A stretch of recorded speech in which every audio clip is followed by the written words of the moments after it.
Hello అండి, నమస్తే. Welcome back to our channel Ammu's kitchen. ఎలా ఉన్నారు అందరూ? నేనైతే చాలా బాగున్నానండి. చూసారు కదండి, ఇంట్లో ఉండేటటువంటి సింపుల్ ఇంగ్రీడియంట్స్తో విప్పింగ్ క్రీమ్ ఏ విధంగా చేసుకోవచ్చు అనేది చూపించబోతున్నాను.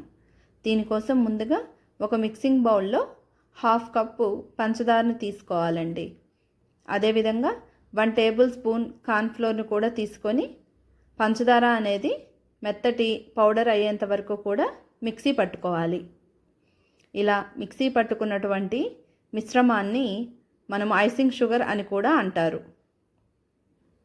ఇప్పుడు రూమ్ టెంపరేచర్లో ఉన్నటువంటి 100 గ్రామ్స్ బటర్ని తీసుకొని స్మాల్ పీసెస్గా కట్ చేసుకొని మనం మిక్సింగ్ బౌల్లోకి తీసుకోవాలి.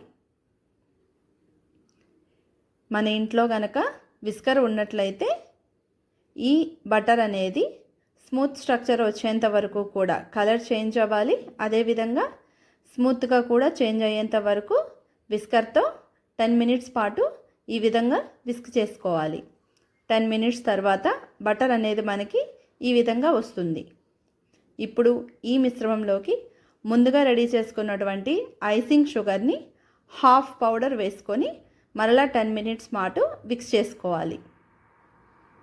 అంటే పంచదార అనేది మనకు మొత్తంగా బటర్లో మెల్ట్ అవ్వాలి.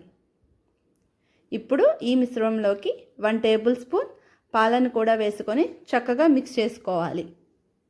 ఈ విధంగా మిక్స్ చేస్తుండగా పాలు కలపడం వలన మనకి క్రీమ్ అనేది పల్చన అనిపిస్తుంది. బట్ 10 మినిట్స్ తర్వాత బిఫోర్ స్ట్రక్చర్కి వస్తుంది. సో రిమైనింగ్ షుగర్ను కూడా యాడ్ చేసుకొని మరలా 10 మినిట్స్ పాటు మిక్స్ చేసుకోవాలి. అగైన్ 1 టేబుల్ స్పూన్ పాలని యాడ్ చేసుకొని 10 మినిట్స్ పాటు విస్క్ చేసుకోవాలి. అంతే, ఎంతో టేస్టీ విప్పింగ్ క్రీమ్ అయితే ఇంట్లోనే రెడీ అయినట్లే.